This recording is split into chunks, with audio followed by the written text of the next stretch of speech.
What's going on? What's going on, everybody? It is the Only Sports Podcast. That's right, the Only Sports Podcast. We're back. I'm Will. That's Casino over there. We attempted earlier this week to record an episode. It did not come out as planned, so we're going to cram everything we tried to talk about in that episode with everything we're going to talk about in this episode into one super episode. But before we get to that, how you doing today, Casino? Good. My son will be here. We're counting the days here. Less than 5 days. So he'll be here. So this is exciting. Exciting times. Plus, you got football tonight. Start like actual NFL games that I actually care about to watch. Start tonight. Excited about that. Yeah.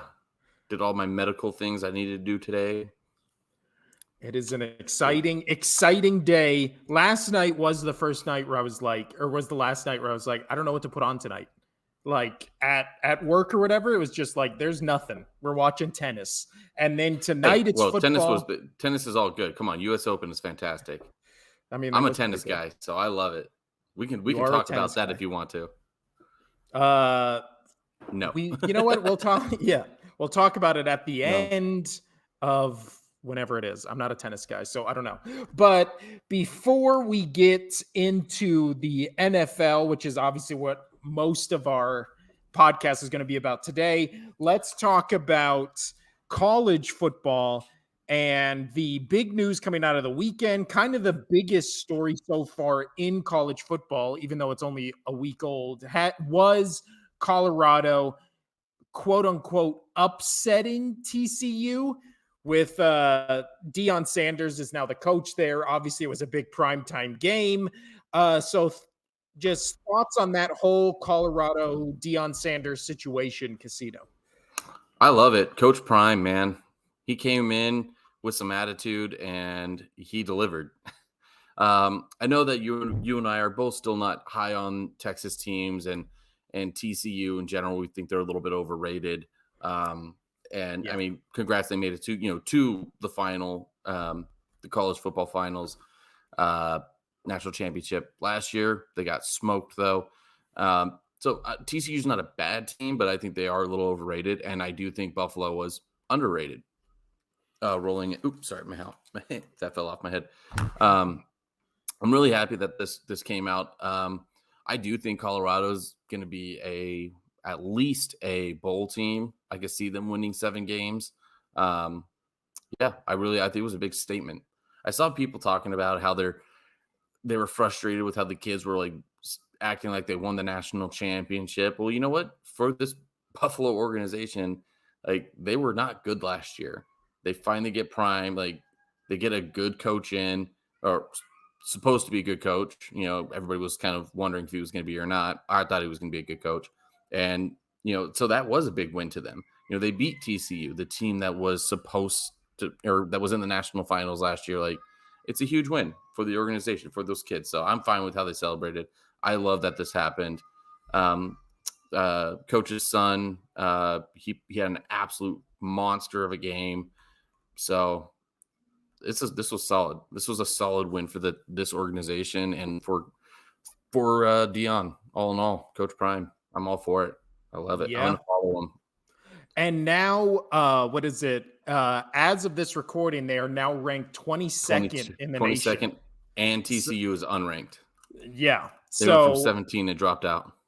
So I do agree with you. I think we both talked about this off air where we both thought TCU was a little overrated going into this season because they basically lost their whole team to just, graduation and then brought in a whole new class. They lost their quarterback. TCU last year was a little overrated and a little over their skis, especially when it came to like playing actual powerhouses. Mm-hmm. But you and I have said we hate rooting for Texas teams, but TCU never feels like a Texas team, right? Like it doesn't feel. No. It feels that same like Boise State kind of Tulane area where it's just like I'll always root for those kind of schools. Even if they if I would never root for them if they were like an SEC team or something like that. Right. I'll never root for Boise State though, because I hate that blue field. It's gross. Oh, see, I love it. I hate the blue field. It's disgusting to me. What is some Smurfs like fucking have good time on that thing or what, man? Like, I can't stand it. I think it's Oh, I gross. love the blue turf. I love No. it. Ugh. But We're already rounding starting off with our differences. I love it. Let's do it. Okay. But I do think that it was a great game. That one player, obviously his son was amazing, but the one player Yeah, that Shadir. blew me away was the Hunter, Travis Travis Hunter. Hunter. Yeah, Yeah, 11 who played receptions, 119 yards. Dude, solid. he played 147 snaps in that one game, and somebody did like the math on it or whatever, and they were like the Chiefs during the Super Bowl ran like 143 plays. So that would have Hmm. been like if he was in every single play, offense and defense in the Super Bowl. I mean, obviously, it's not the difference between NFL and Right. college, but And still, to put it in perspective, that's fucking and crazy. what's crazy though is like, so yeah, he wasn't just like there on defense. Like he did get he had two Got an assists on a INT. tackle. He had two assists on an two help tackles, one tackle himself, and an INT. It's funny because actually didn't get he didn't get a touchdown, which I thought was funny. They pretty much left that up to Dylan Edwards. He had 3 receiving touchdowns and then a 1 rushing touchdown. Like this Yeah. team is absolutely stacked. Like they broke almost every Colorado record out there. It was like over 5 quarterback threw for over 500 yards. He had 4 receivers with over 100 yards. Like it was absolutely insane. So congrats and that was one of the only good college football games over, over the break or over that weekend, over last weekend is what I meant to say. So Yeah. it Well, was nice to watch. and then like Deion Sanders comes in afterwards and is like, oh, nobody respected us. Nobody Yeah, expected this, that's like blah, funny. blah. And it's just like, you were literally the only primetime game, like ironically, primetime game that was hyped up for the first week of football, But mostly because he's the new coach and because there was no other good games, right? right, LSU Florida State was Monday night. That game obviously was 2 top 10 ranked opponents, but that game just sucked because Florida State blew them out. But do you think this was one of, if not the worst opening college football weekends in your time watching college football? yeah, it was probably, yeah, I think so as well. Because I mean, it was there's rough. every ranked team besides the 2 that played Monday night, everybody was just playing a no-name school. Like Colin Cowherd always makes that joke of like they were playing Panera Bread University, right? It's just like cupcake after cupcake after cupcake. And I mean, then this the one game that surprised me though, I mean, this one I was hoping for this, and it ended up this way. But the Duke Clemson game, you know, Mhm. it's crazy because Clemson in every stat was better than Duke. Maybe not every stat, but damn near. Like they should have won that game, but they had too many red zone issues and couldn't get the ball in. They had 2 block field goals. Like it was, they fell apart. So congrats to Duke. I can't believe I'm saying that, but because I hate, but that was a fun one to watch because everybody expected Clemson to just go after. So yeah, Yeah, so LSU Florida State was Sunday night, and then that game was Monday night. I watched both those ones. Yeah, the Duke one was surprising. The Florida State LSU, I don't know if that's surprising because I don't like Brian Kelly. I don't trust him as a coach. I don't. That you just not trust him stupid, as a person and all in yeah, all. that stupid press conference he did where all of a sudden he had like a Louisiana accent. I was like, I'm out. I'm out. I That's funny. hate when coaches, like athletes, celebrities, whenever they do that, where they're like, oh, now I'm doing this thing, so I'm going to become that thing. And it's just like, no, they hired you because of who you are. They don't want you to be like them, right? Like it's so, I fucking hate coaches, specifically coaches who do that shit.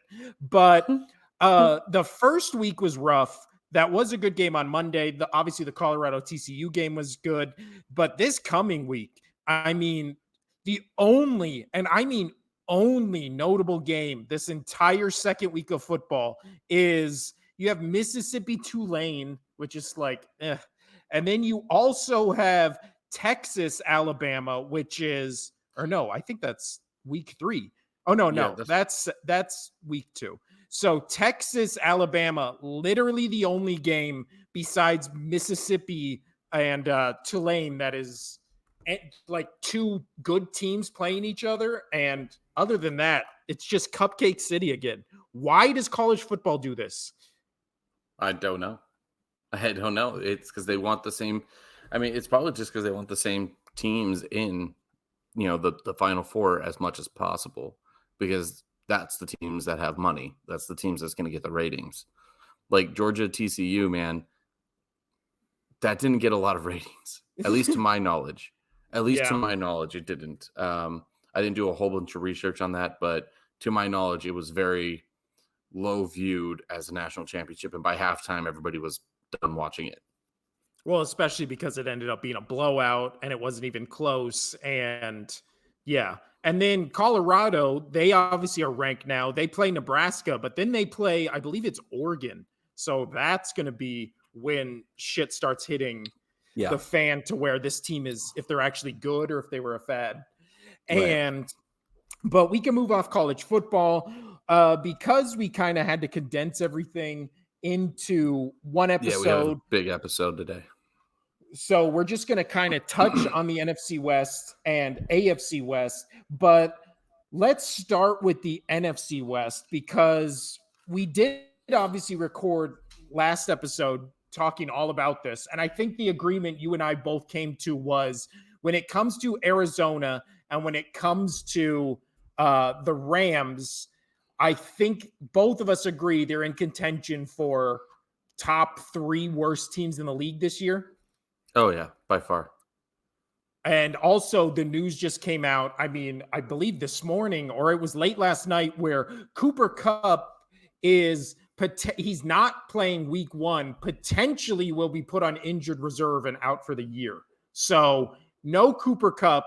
All that weird stuff with Matthew Stafford happening where he wanted to restructure his contract. The team wanted to restructure his contract. He basically said, no, I'm good. And then they have nobody else. They traded Jalen Ramsey to the Dolphins. Cooper Kupp, their by far maybe best and only weapon, is now potentially out for the year. So well, at least coming to offense for sure. Yeah. Yeah. So, and then Aaron Donald, who knows if he just doesn't either get traded or maybe ask to be traded just to go to a contender because he was also contemplating retirement in the offseason. So let's start with the Rams first, Casino. What is the ceiling and how bad can it get for this Rams team this year? I mean, 2 years removed from a Super Bowl? Right. It's low. Their ceiling is very low. Aaron Donald's, we don't know what's going on with him. He's checked out. I think this offense is going to be they're going to be within the worst 10 offenses in the league, in my opinion. They just got rookies galore which isn't always a bad thing, but they didn't really reload up on anything. They spent all their money. They blew their load to win that Super Bowl. I mean, we've talked about that last year, which is good for them. It worked. It got them the Super Bowl. Well done. We're also talking about how, oh my gosh, why am I blanking? Stafford, is not connecting with this team. And that's a whole issue as well. Like, this team is just you should already just write it up. They're done. Send them on to a golf course. They want to play golf. They're done. I have no hope for this team whatsoever. The fact that your number one player outside of Aaron Donald, whatnot, and now Cooper Kupp's gone, you have your quarterback, your man can't even figure it out with his teammates. Like, that's just a disaster waiting to happen. It's going to be a disaster.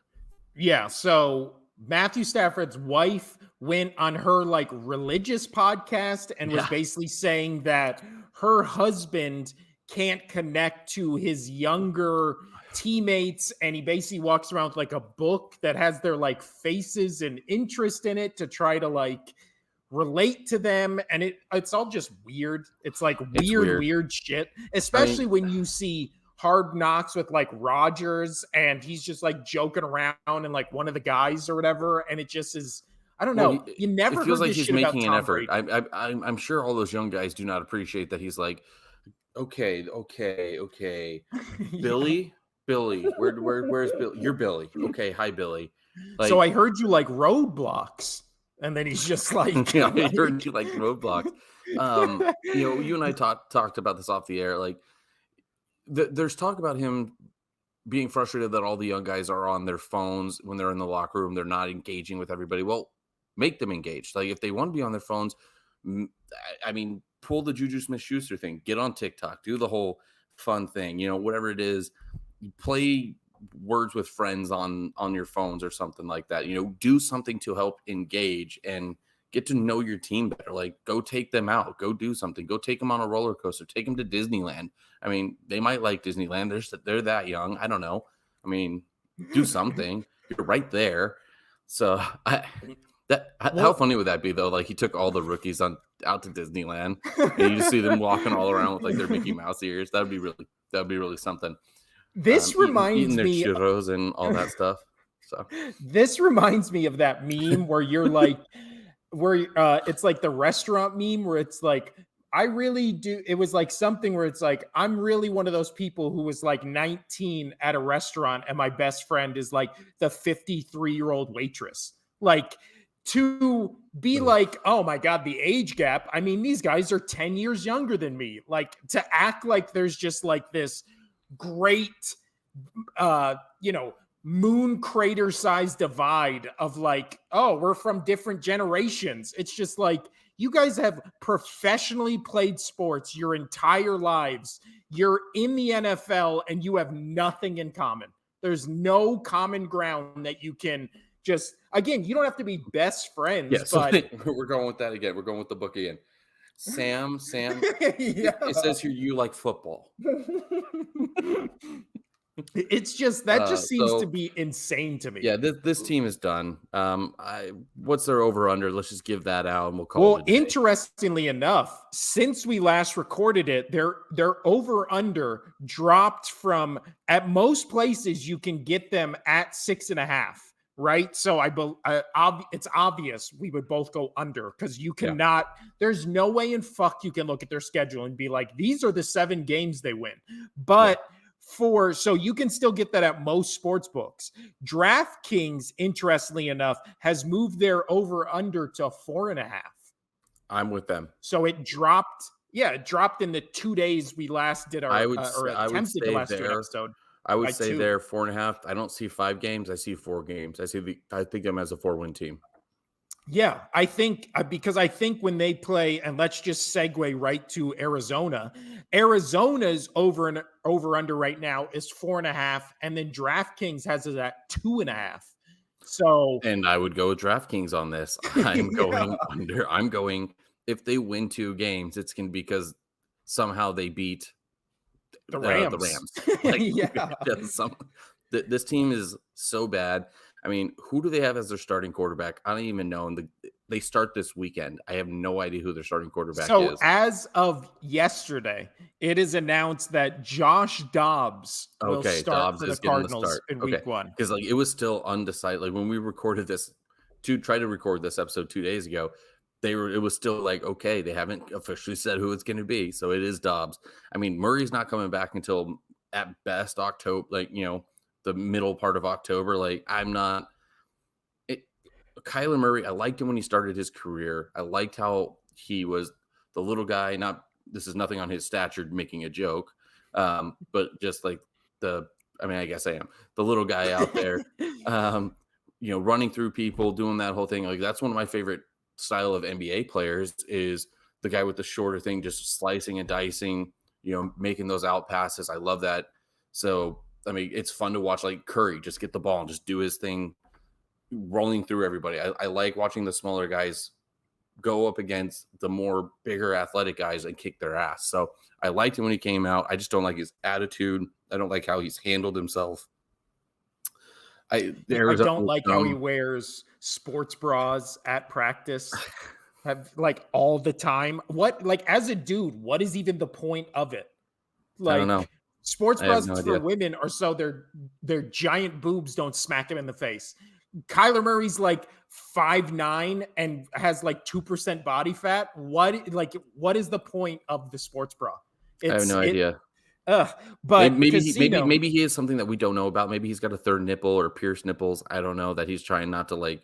they're sensitive, They're right? It's the sensitive. Andy Bernard thing that when Yeah, he runs, they chafe. yeah. So, Even with the okay. band-aids. Yeah. I but Joshua Dobbs starting for the Arizona Cardinals. He's been in the league since 2018.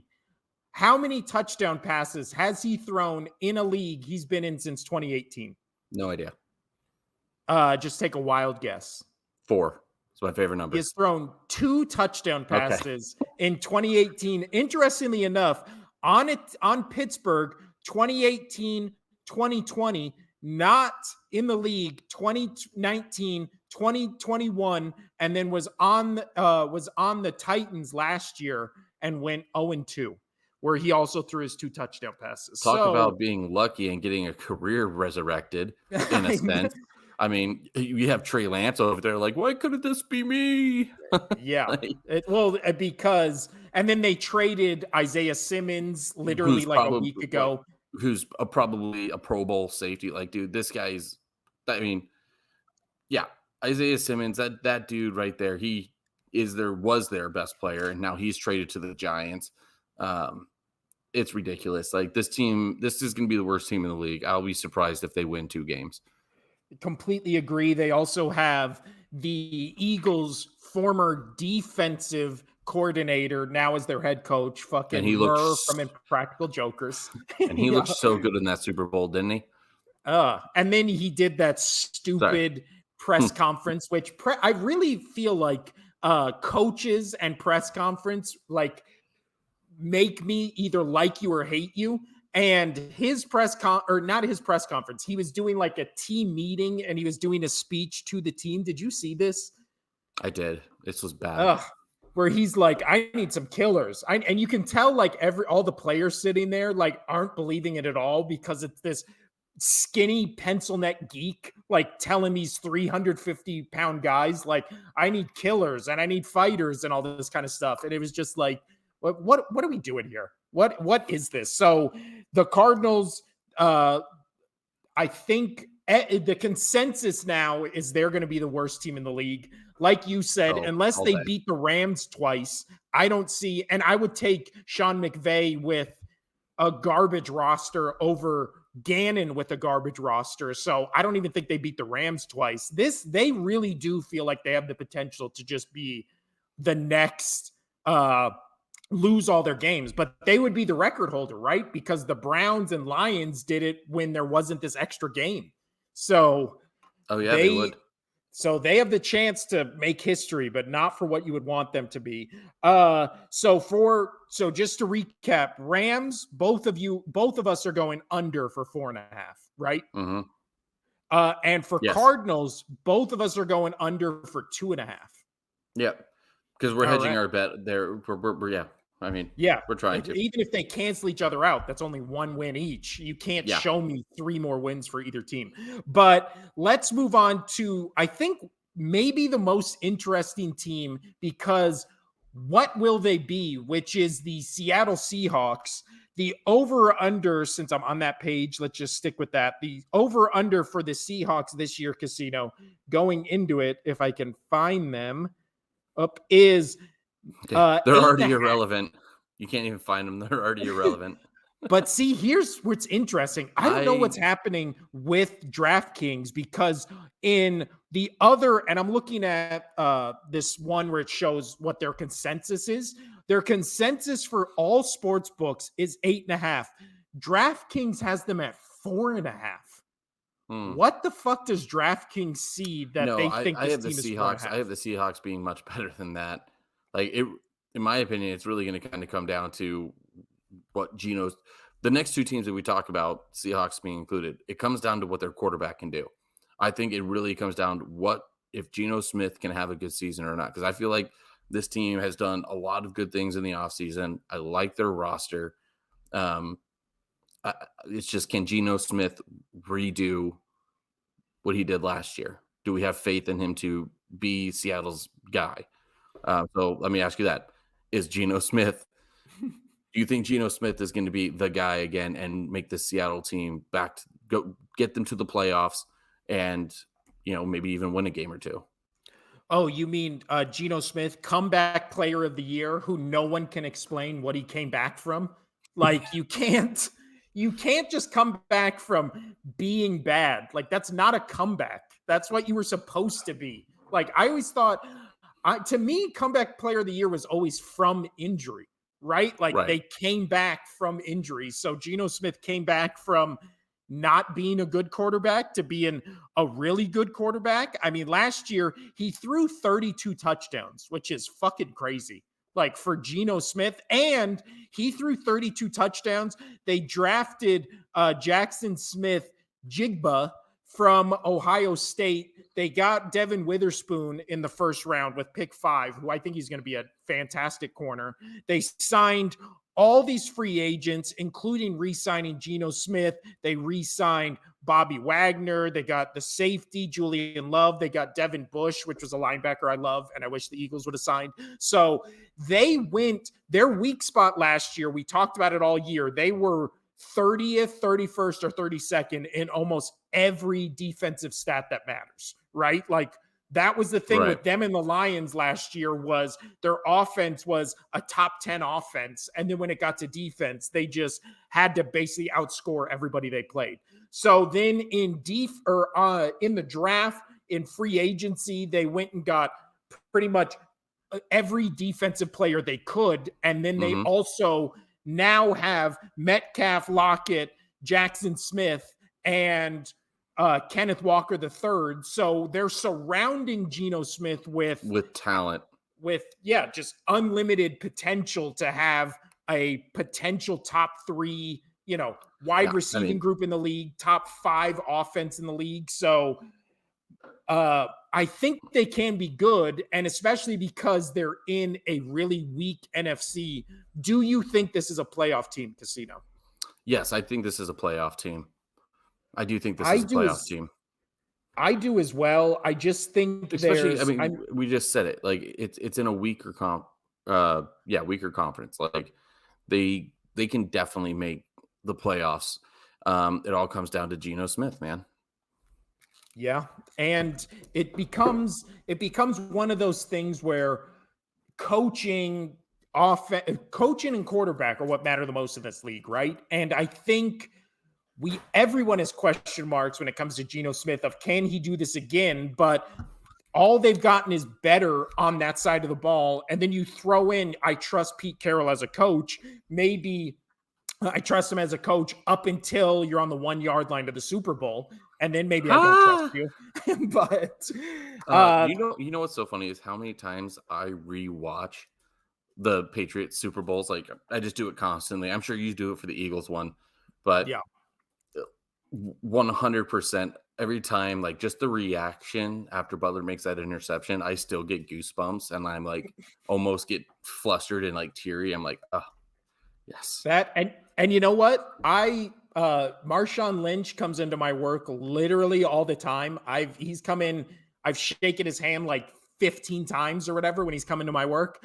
And I feel the most bad for him because the first thing in my head always, I want to ask him about the run in the playoffs, right? The one against the Saints.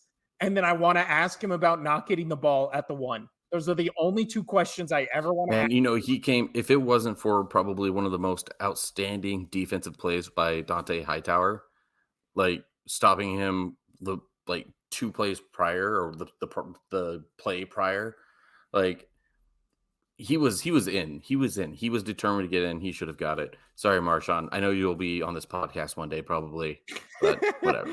Like it was sorry, not sorry.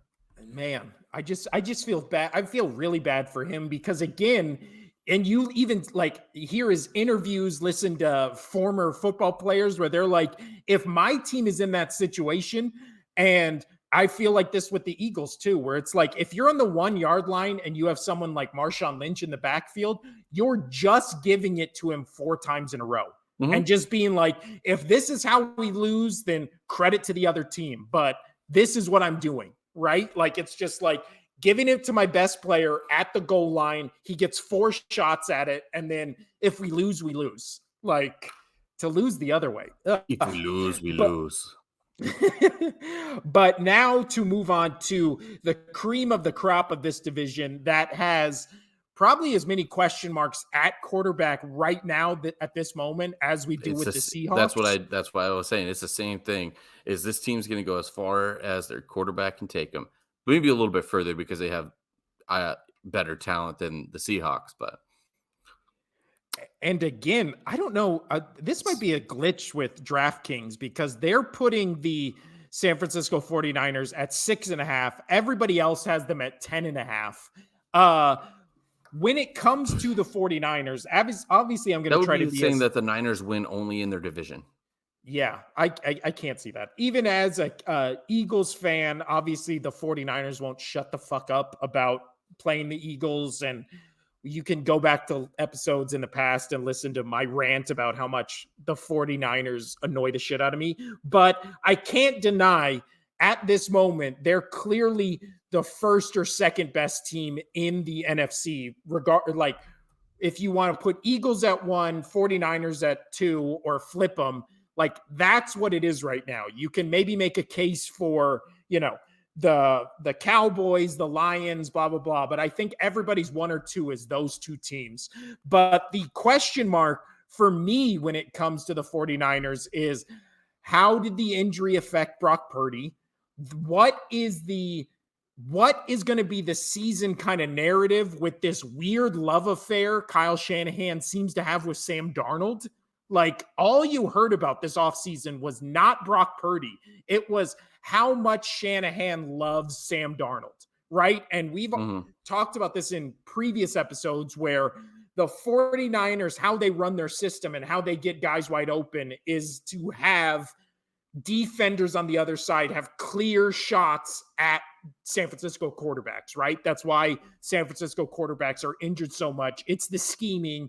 It's clearly Kyle Shanahan's playmaking ability on his team happens because defenders get wide open shots at their quarterback. So my question to you, Casino, how many games do you think Brock Purdy plays compared to how many games do you think Sam Darnold plays? Because I think that's the biggest question I think mark. Purdy will play the entire time as long as he's healthy or doesn't start throwing games and having bad games.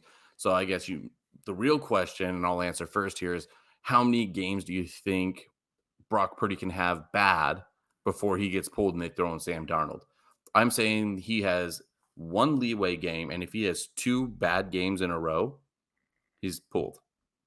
He's pulled. Sam Darnold gets a start. So I'm giving him, they're going to give him 1 leeway game, and if he has 1 more bad game, if he has 2 horrible games in a row, he's done. And then we're going to see Darnold in there and see what that man can do for his sixth year in the NFL, 5th year, something like that. Well, see if he can actually do anything worthwhile. The craziest thing to me that kind of, again, as a San Francisco 49ers, I never even thought about the 49ers until last year. And now they're like my second most hated team behind the fucking Cowboys. But to be objective, the craziest thing to me is you hear all these analysts and football people on other shows and networks or whatever. And it's just like, they have question marks about, can Jalen Hurts do it again, right? Because he only had 1 great season. Can Geno Smith do it again? Because he only had 1 great season. There is no question marks or anybody asking that question when it comes to Brock Purdy. He started and played 8 games. And now everybody's just like, he's just going to go right back to being this amazing quarterback, like no question marks whatsoever. And it's like, how is it just like, Hurts, can he do it again? Smith, can he do it again? But when it comes to Brock Purdy, of course he can do it again. Why wouldn't he? He's in this great system. And it's just like, I must have missed that memo where quarterbacks can't have 1 great season if you're in a Kyle Shanahan offense. Like, the hate that you have for Shanahan is wonderful. I think he's just insanely overrated. I just think he is. We saw him with other quarterbacks where it was just like he shit the bed, but people just like act like, oh yeah, those years never happened. Look at Jimmy Garoppolo, look at Brock Purdy, and it's just like, maybe Jimmy Garoppolo's really good, and maybe Brock Purdy surprised a lot of people and was also really good. Like, but this thing where it's just like Kyle Shanahan, offensive genius. Like, we can't, like, we've never seen anything like this. And then it's just like, or maybe he just has really good players. And then when he doesn't have really good players, we saw the results. Like, Gotcha. So well, it's also, I'm gonna. Okay, continue. no, I was saying my question mark for the 49ers on the offensive side is, can their quarterback stay healthy? Can All day. Deebo Samuel, can George Kittle, can this team stay healthy Can on we see offense? if Debo can bounce back? And it's not just McCaffrey doing what McCaffrey has done Well, forever can at the McCaffrey Panthers, and stay just healthy? yeah, He's McCaffrey had can an he stay injury healthy? history. He has, but he's also always had to beat the guy. So if he can Yeah. have a little bit of pressure taken off of him, that'll help his thing. But let's move over to defense real quick. I know you hate Shanahan. I know you want to keep talking about him.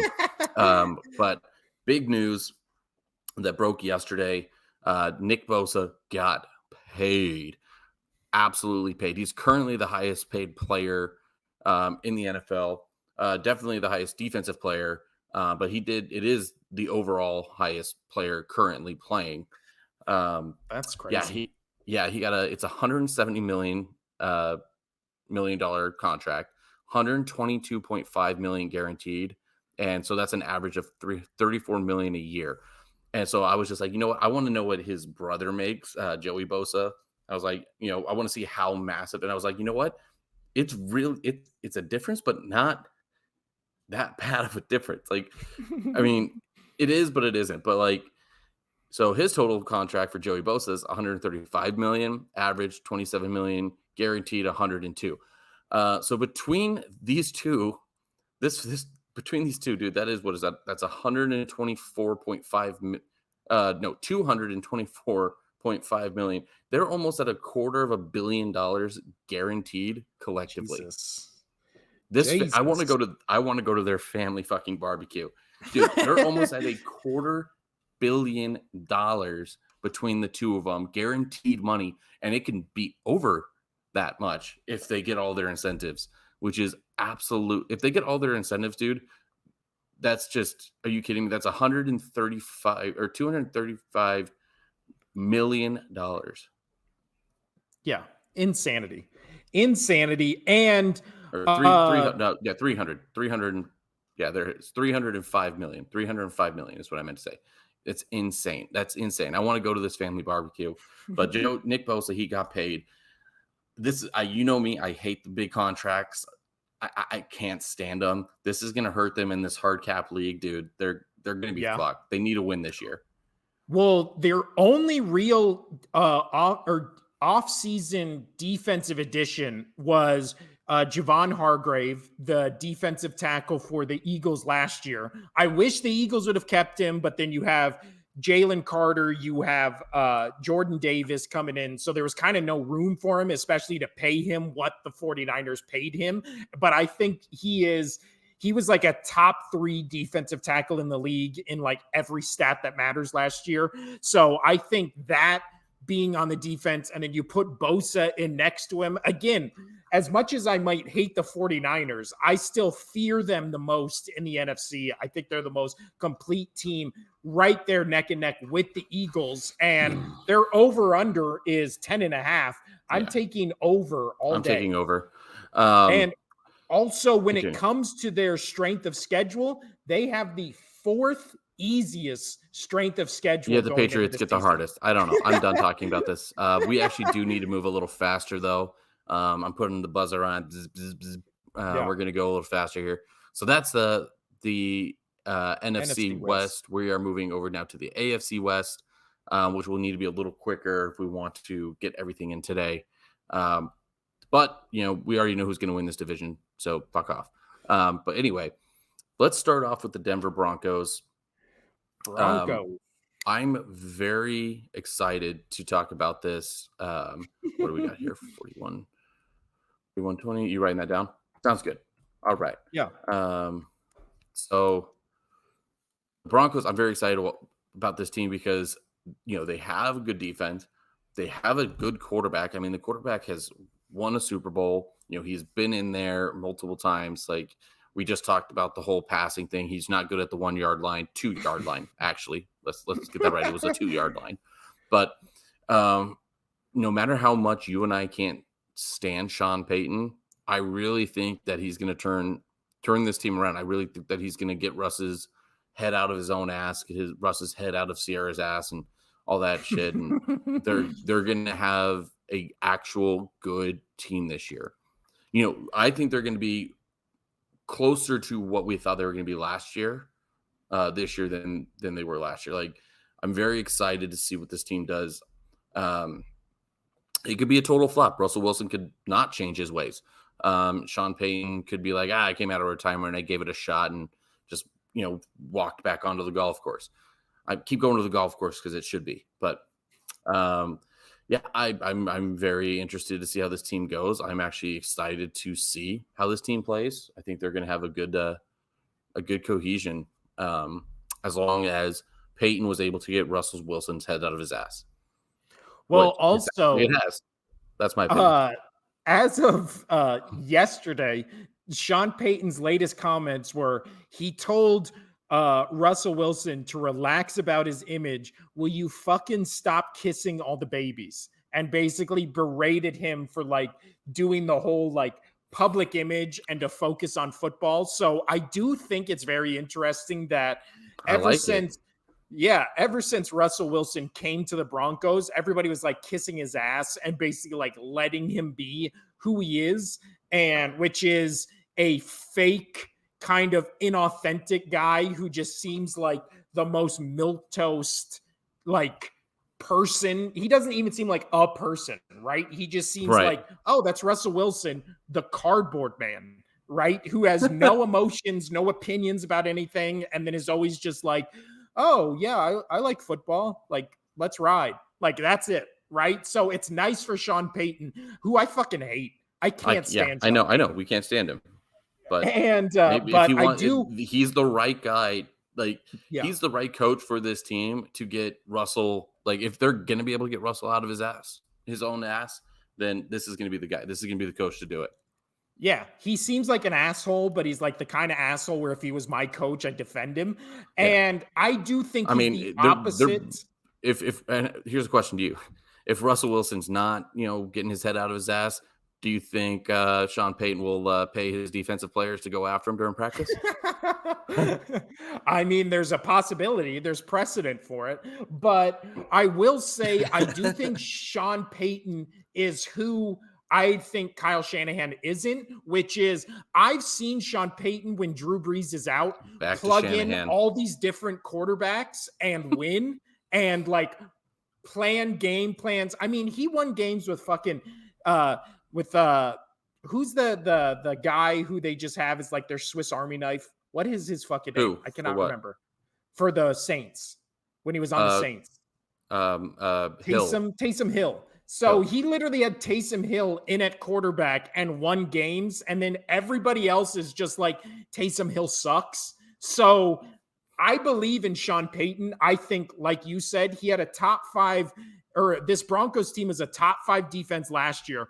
They literally were holding teams to like 1 touchdown and still losing games like 10-7 because their offense was so abysmal. Yeah. So the thing I trust is Sean Payton to have a competent offense that can score 3 touchdowns a game. So if they're scoring 3 touchdowns a game, their defense is giving up 10 points. Like, I think this team's going to be good.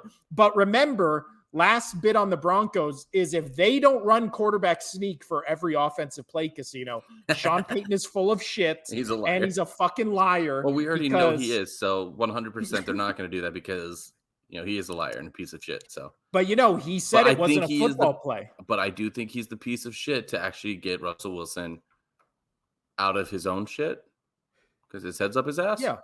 Yeah, that works. Yeah, that makes sense. But last thing on the Broncos, and then we can move on. Again, do you think they are a playoff team? I don't think they're going to be a playoff team because of this division and because of how this conference is shaping up to be. So no, they're not. They're not going to be a playoff team. I think they had a chance last year to be, but no. I have honestly, I have all three of these teams. Yeah, I have all three of these teams above them. I still think they might finish last in this division. I honestly, their over under is 8.5. I could see this being a 9-win team and they still miss the playoffs just because the AFC is so like top heavy or so not even top heavy, Juggernaut. so like, Yeah, so yeah, like such so many good teams. if any better out there, if they just went in and was just like hedged all their bets with unders rolling through the AFC, like they're gonna hit, but then there's gonna be so many teams that are projected to be big winners that aren't going to be just because they're playing in this tough conference. So Yeah, I if don't. that makes sense. No, I agree. Let's move on to another team that It's like always gets hyped up before the season and then shits the bed, but then there's nobody to pull them out of their shit, and that is of course the former San Diego, now Los Angeles Chargers, which I still fucking hate. Uh, the Los Angeles Chargers casino. I don't I'm even know. Like, do you believe in the Chargers? I do. Like, I do. I believe in the Chargers, and I think that they'll come second out of this division. And they might even put some pressure on the Chiefs. I like this team. I was high on this team last year, but they were just injury prone. They were just you get an injury, you get an injury, you get an injury. I'm really excited to see what this team does. I'm Herbert's back. He's feeling better. I'm all these healthy players are coming back. I'm really excited to see this team, and I want this to be the team that I was believing in last year. And I mhm. do think they'll be this team. I think they're going to be much better than people think they're going to be. Um, I know some people have been really high on the Chargers, but then you have the complete opposite. Have people that are talking about, oh, the Chargers, it's going to be the same as last year. People are going to get hurt. Everybody's super high on them. They're not going to be performing as well, especially in this division. I'm like, I don't know, man. I do think they're going to be better. I do think they're going to be better. I think they're going to turn some heads because people are finally healthy, and this is a really good roster. Finally healthy. I mean, yes, they have a little bit of issues probably on defense, but I mean, it doesn't matter if you have if you have a bad defense. Like as long as you have a good offense and you have a good structure on your team, you can figure it out. And I do think this team will figure it out this year. So they finished last year 10-7. They didn't really do They anything 10 in and off. 7 with 10 and 7 with the they were like 27th or something like that in defense. I don't have it pulled up, but like they were in the Yeah. bottom half of their defense last year, and they still finished 10 and 7 with a banged up team. Like I'm very excited for this team. I think this team is going to turn some heads this year.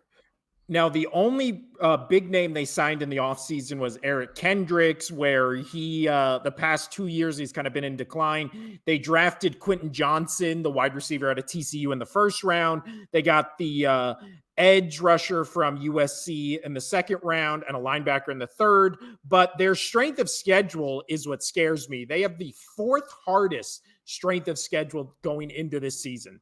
So At this point, with how the grades of strength of schedule came out, like to me, they're whatever. Fuck, whatever. Not bringing it they up, okay? It hurts every time. It's like a stab they to the heart. are projected to win. You going over or under for 9.5? Over. I I think like so. this. I like this team. I like this team a lot. See, I feel like they are a 9-win team, especially with that strength of schedule, especially playing in this hard division where I think the I think Raiders they're got back. better. I think they're at least what they were last year, if not a little better. See, I don't because of how hard their schedule is. Their division's gotten much better. So I don't see them sweeping anybody in their division. So I see them at least going 1-1 with everybody in their division. And then they have to win their other games out of comp or out of division. So I don't know. This is just one of those teams where it's kind of like, I'll trust them when I see it, and I just never see it. Obviously, I like Justin Herbert, and I have more faith in their defense than I think they showed last year because, like you Same. said, they were so injury And prone. But it's they're crazy to just, think that they were 10 wins last year with what they had to go through. I don't understand how you think they're going to be worse than that. I don't. I just don't. I know the AFC's gotten harder, but this team was expected to do big things last year. Like I think I had them as like the dark horse to win the Super Bowl, or at least like go to the Super Bowl or something like that. But they're good. They're a really good team. I wouldn't not be surprised if this team could make the AFC Championship game. But see, like just they could potentially start where they lose their first like 6 games. Like this is a fucking murderer's row to start the season. So they're playing the Dolphins, Titans, Vikings, Raiders, Cowboys, Chiefs, and then they get the Bears, Jets, Lions. Like Yeah, so I feel those like a are lot of those all teams, though, they're at that same level with them, and they were winning they were right there last year, almost winning like half of those games last year with what they were at. It has to be better this year. Like I disagree with you wholeheartedly. They're going to be much better than people think, and I could be totally they wrong, and I could be wrong, but whatever. They end the season, their last 5 games against the Broncos, against the Raiders, against the Bills, Broncos again, and Chiefs. Like that is a murderer's row to start the season, to end the season. And then even in the middle, they still have to deal with the Bears, the Jets, the Lions, the Packers, the Ravens, the Patriots. Like they don't have one give me game on their No, schedule because I think we you're both fine. agree Bears are going to be better. Lions are going to be good. Packers at least still have a good defense. Like, Don't give me and then don't give me hope. oh man. And then yeah, your You Patriots, who knows? Like, don't ugh, give me hope. Stop talking about them. that is just, I mean, of all the schedules we've seen, I remember your team obviously has the hardest strength of schedule. And when we went through it, it was fucking brutal. But their schedule, I mean, I'll put them right there with your team. That is fucking brutal, man. That's a That tough is a schedule. hard That's a tough schedule. schedule. But I do think if I was on the flip side and I was one of those teams, I would look at the Chargers and go, that's a tough game. That's a tough game. We're gonna really have to bring our A That's game true. against that team. So you can say that, but I do think the Chargers are a team on most schedules. You're looking at it and going, I'm going to be nervous about playing against them. They're a good team and they got better. They got healthy and they were good last year with being injured. Yeah. So I think this team is going to be really good. I think Herbert is going to have an outstanding year as long as he stays. Obviously, it all comes to every player. We keep saying it, but as long as every player stays healthy, this is where we're going to project off of. So outside of injury, I think Justin Herbert's going to be crushing this year. Like he's going to crush this year. I mean, he'll be up there with, in my opinion, with Burrow, with Mahomes, possibly Allen. You know, we don't know with what he's got going on, as maybe Lamar Jackson as, you know, MVP for the league. Like Yeah. I'm really excited to see Herbert play. I want to see him play a full season. I want to see him come with weapons and a healthy team. I'm excited for it. I'm excited for Herbert. I think this is finally a year because so far they've been pretty good going into this year. As long as they can stay healthy, I think they're going to be dangerous. I think they're one of my teams where it's at the end of the season, we're going to say like, oh my God, how did the Chargers and Dolphins win 10 games and then they didn't even get into the playoffs? Like, I really think it's going to be one of those type of situations where that's kind of how it was last year. That's how it was last year. I think the cutoff to make the playoffs in the AFC was 9.5, 10 games. Yeah. So I just think they're going to be one of the ones where it's like, how did they miss it? And then it's going to be like 1 or 2 games here they should have won that they didn't, and then that bites you in the ass at the end. Right. Let's move over to, I think, the biggest question mark in this division, which is a team I feel could be a 10-win team or they could be a 3-win team, and I wouldn't be shocked either way. And that is, of course, our hometown Raiders casino, the Las Vegas Raiders, which is still fucking weird to say. Yeah. They obviously lost. That's why when I was saying, when I was trying to be like, oh, you know, Denver could be the worst in the league, I'm like, yeah, I think they're going to be the worst in that division, because I'm with you on this, where the Raiders could be really good or the Raiders could be really bad. Like, I'm not sure. We were expecting this division to crush it last year. So again, now it's the same kind of thing. Like, we'll see. So this offseason for the Raiders, they obviously lost Derek Carr. They signed Jimmy Garoppolo. They also had this guy in the preseason that was just like had everybody talking. He was fucking lighting it up, which is their 4th-round quarterback pick from Purdue, Aiden O'Connell. Did you see any of his highlights? Like, No. I think like he looked like an NFL quarterback. I know they're playing obviously in the preseason, which we put very little stakes or anything in, but this also feels like one of those things where if Jimmy G does go down, I feel like Raider fans are going to be excited that Aiden O'Connell is their backup and coming in with this team. Obviously, they have Josh McDaniels. Yeah. They signed in the offseason, they were able to re-sign Josh Jacobs before the season started, which I think everybody was worried they wouldn't. They also got Austin Hooper from the Falcons. They got Jacoby Myers from your Patriots. Yeah, I just like they signed a couple cornerbacks. They signed a bunch of defensive guys, including Marcus Epps from the Eagles. I kind of like the Raiders team. I think this Raiders team is the biggest question mark in the NFL for me. I agree.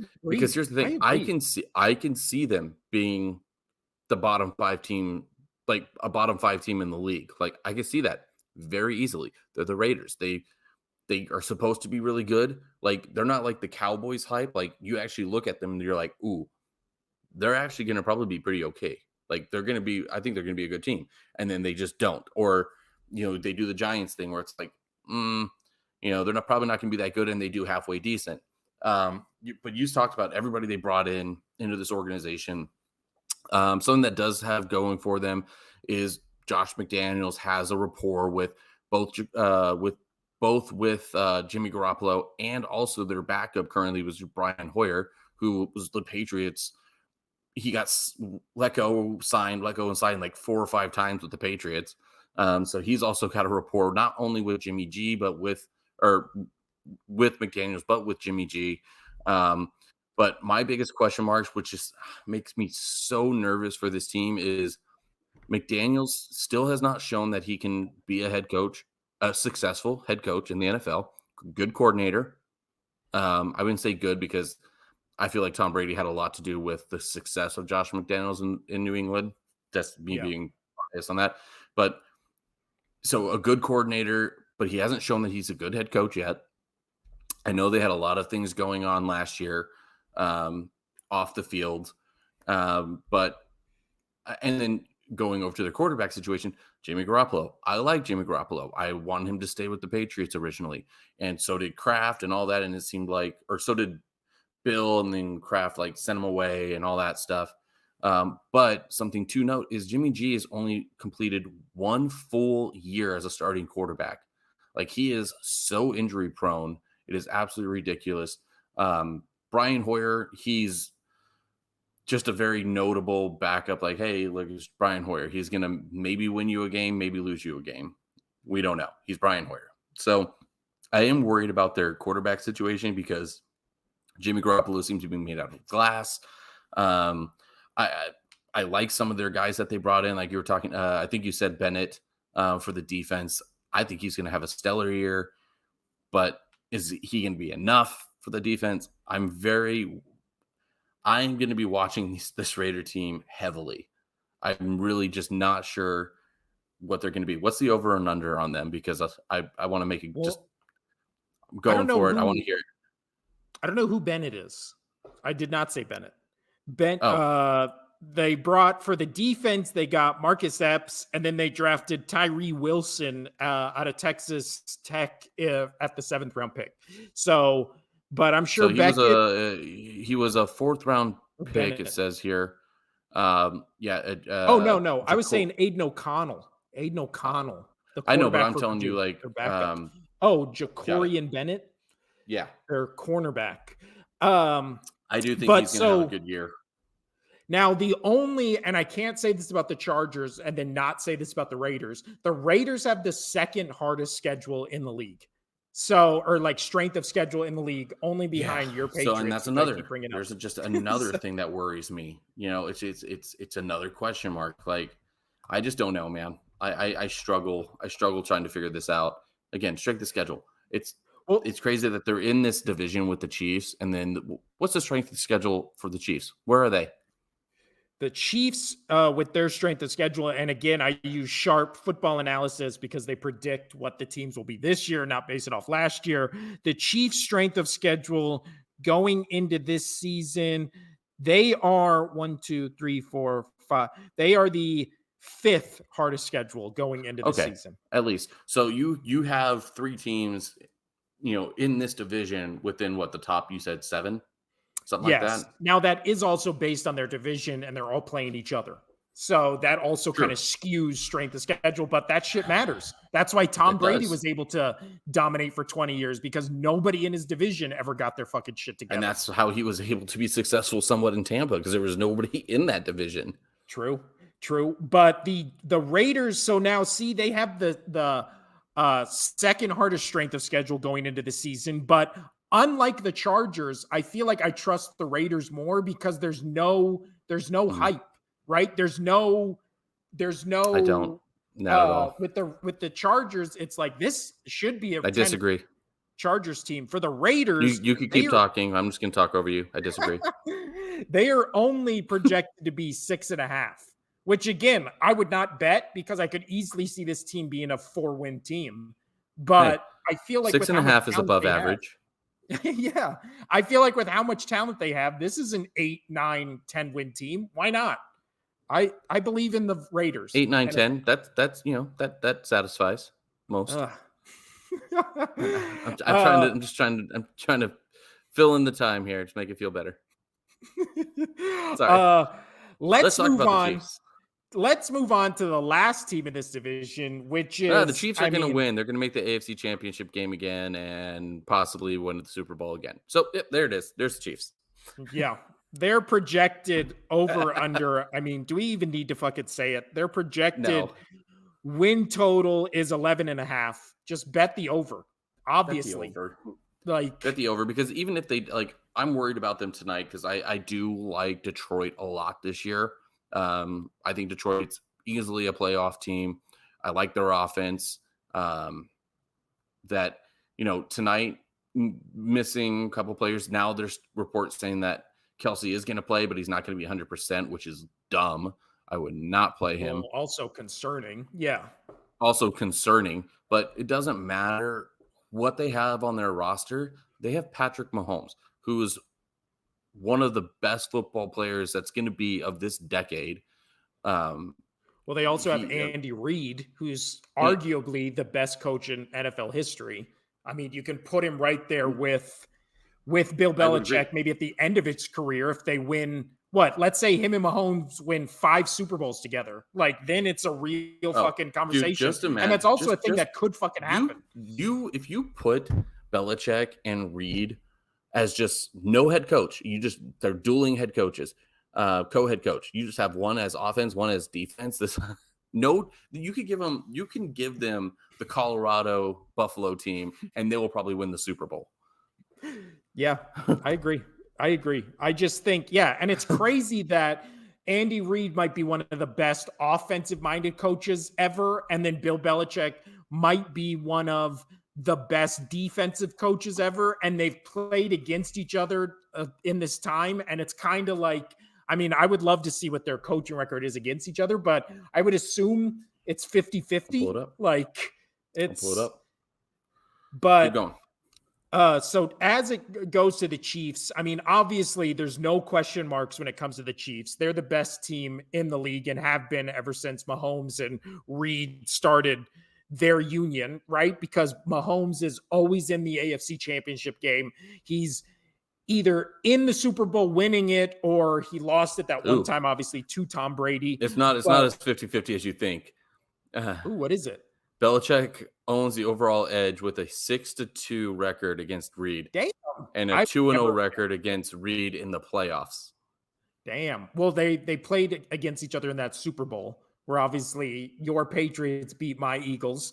But then then I guess, yeah, that one playoff game they played where it was Tom Brady, Patrick Mahomes, that game ended where a Chiefs player was like offsides or whatever, like that And you know bullshit. what? He was. And there's no arguing it. Like every angle they show on that, he was clear. He was like a whole arm length. Like his shoulder was at the line of scrimmage, and he had his hand like touching like the forearm of the Patriot player. It was like, dude, you are way offside. But that But was a so wild play. when it comes to the Chiefs, my concern now is obviously you have no concern with Patrick Mahomes, their play calling, their offense. My concern is Travis Kelce. This is an injury that obviously isn't like season threatening or whatever. And that was the first reports that came out is he's But not it in could any be if they danger. play him and he gets hurt. That's my thought. My thought is, what if this is a lingering injury because they're kind of just, putting it off to the side as like, oh, this injury isn't serious, so he's going to play. And then who knows if that agitates it or makes the injury worse to where it does become a season-long issue. And then the other question mark is Chris Jones, who, when you put his stats against any defensive player, it's almost like he has the most impact on the game from a defensive standpoint as Oh, he's amazing. anybody in the league. So if Chris Jones, you're missing him for the first 8 weeks of the season, you have the 5th hardest schedule in the league. Like, yeah, Patrick Mahomes is great, but then the question mark becomes, can your defense, you lost a lot of guys, didn't really add anybody on defense. It Can doesn't your matter. defense stop everybody? It Can they doesn't stop matter. anybody? It doesn't matter. It doesn't matter. Patrick Mahomes is going to put up too many points. It doesn't fucking matter at all. Yeah, I agree. It doesn't I matter. don't even know. There's really nothing even to talk about the Chiefs. They're the best team in the NFL. It's not even a question. Chiefs defense can no joke, they could probably let at least 28 points a game and they'll still win every game. They're that good. Sadly, when it comes to offense. Sadly, yes. But that's just me. Now I can't stand it, but I have to get down on my knees and suck the Patrick Mahomes dick because he is just that good, dude. And I like him. Every like he does like a podcast with Kelsey and I think the one of the brothers. I forget his name. Oh, it's both of them. Yeah, Jason and Travis. Oh, so he does it with both. Okay, but I've seen clips of that like podcast. A guest on. Yeah. Okay, well, I've seen every clip of that then because I thought he was the podcast. No. But every time I see a clip, I'm just like, gosh, he looks like a nice guy. Like I think I like that guy. And then I haven't watched it yet, the quarterback documentary on Netflix, but every time I see like highlights of that, he just seems like one of the nicest, genuine dudes, and he's just good. And I'm like, God damn it. I like him. Well, now see, they also have the 5th hardest strength of schedule, but we talked about this when the schedules first got announced. It was like they play all their hard games out of division at home, which really fucking annoys me. Like their 3 hardest opponents this year are going to be the Eagles, who they get at home, the Bills, who they get at home, and the Bengals, who they get at home. What the fuck are the odds that they get their 3 hardest games at home? Like, fuck off with that. Because the NFL Patrick knew Mahomes, what they were doing. Who's Patrick Mahomes' daddy? Yeah. Who's his daddy? It's Roger Goodell. Roger Goodell's Patrick Mahomes' daddy. He's already getting the Brady treatment, which annoys the fuck out of me, but it's well deserved. I still don't have to be fucking happy about it. Getting the Brady treatment. No, Roger Goodell has always hated Brady. You now have the commissioner backing you. That's a 180 there, sir. I will never not believe that the NFL didn't love Tom Brady. Like everybody can point out all these conspiracy and all this kind of shit. Like, no, the Raiders fumble in the playoffs. Everybody on both teams has been like, yeah, that wasn't a fumble. That was bullshit. Yeah, including Tom Brady. He even said that. Yeah. So that was funny. And they still got it. I do love every time that's brought up. And I see that clip of Brady being interviewed about it. He was like, I thought it was a fumble. I was on the sideline. I thought I screwed the team. Something like that. I was like, that's funny. Yeah.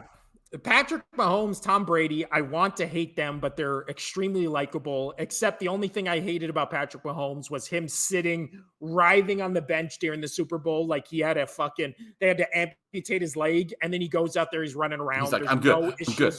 I'm good. It's just like, thank God we got that one shot of you writhing on the fucking bench. But now that we've gone through all the divisions, Casino, let's do final playoff predictions for each Mm. division.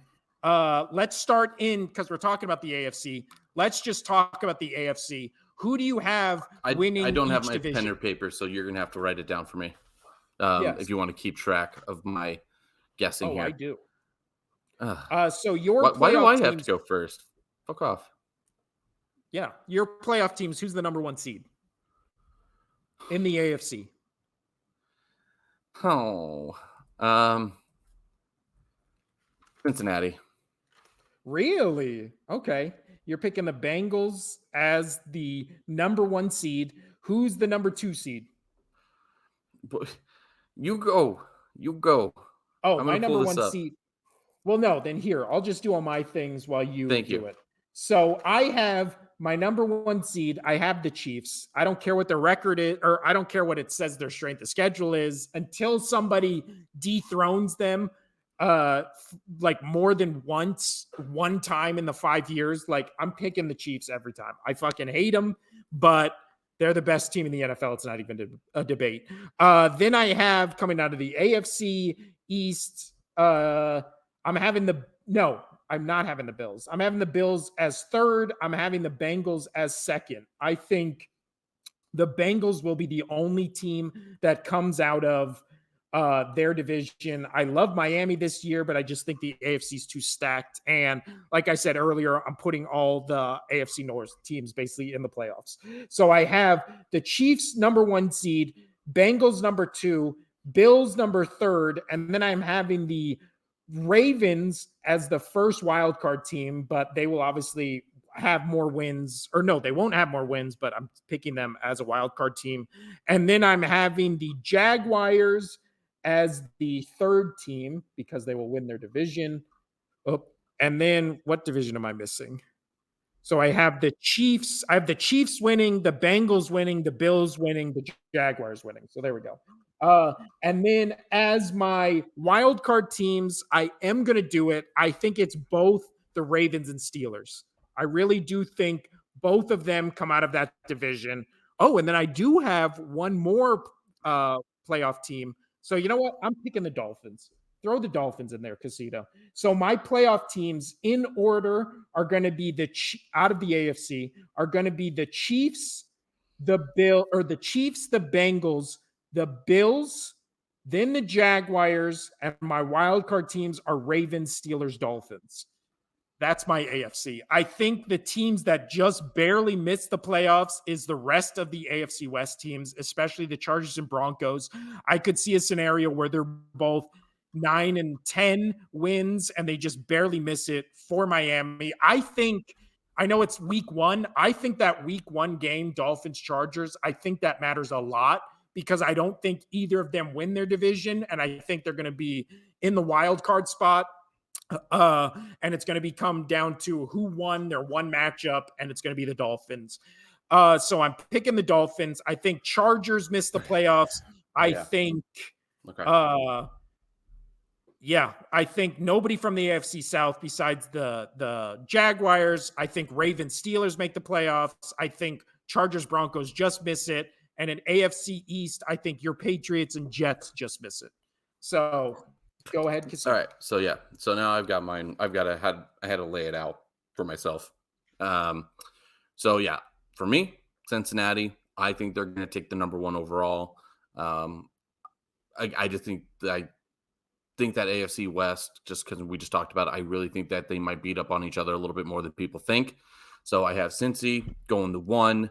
I have the Chiefs going to 2. I do have so you say no, you had the Bengals 3, right? You had the No, Bengals. I had Chiefs 1, Bengals 2, and you know what? I'm actually going to put Jaguars third because I think they will have a better record than the Bills.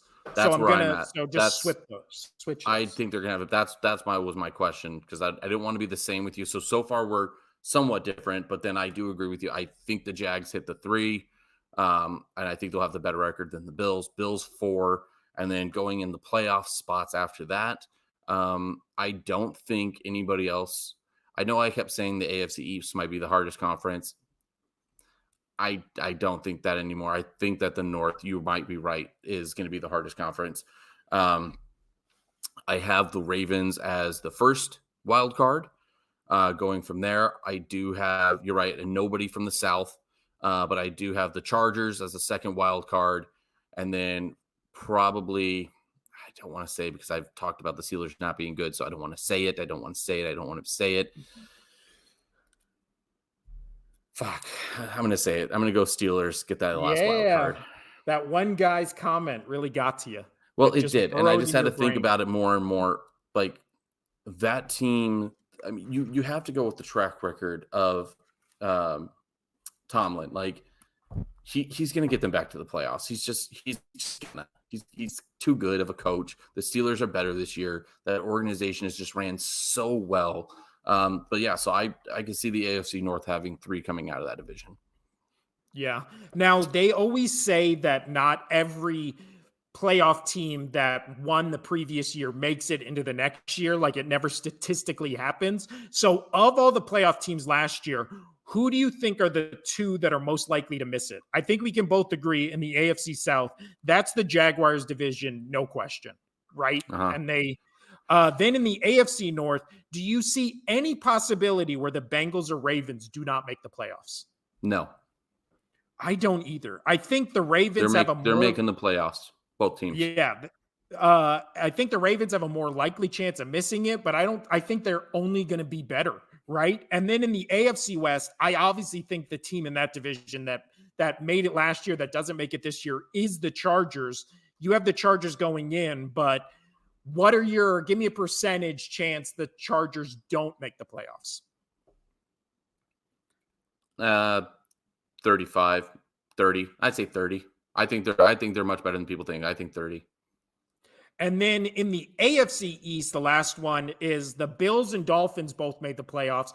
I don't think the Bills have any chance of missing it. I could see the Dolphins not making it.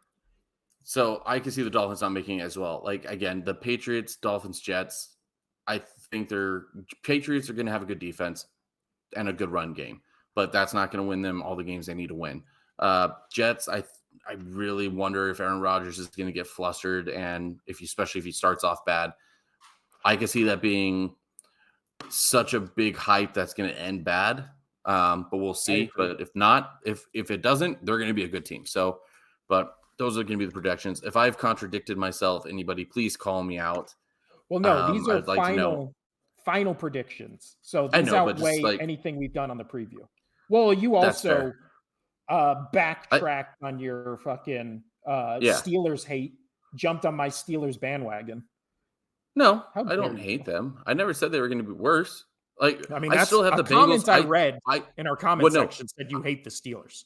No, I had the Steelers being right there with possibly the Browns not making. Like, the Steelers are getting that last wild card, but I did have the Ravens and the Bengals above the Steelers. So suck it off. And I do think that you said the Steelers were going to be better than the Ravens, if I recall. Yes, I could see the Steelers. I like my wild. But it doesn't matter now because final predictions are right now. So yes, I think the Steelers. I'm throwing you some Steelers hate. We need more people to comment so we can argue more. This is fun. Thank you. I lost sleep over it. So. To recap our things, let me just write it down right here. To recap our playoff predictions, I have the Chiefs finishing as the number 1 seed in the AFC. Casino has it the Bengals, and then I just want the Bengals to do it.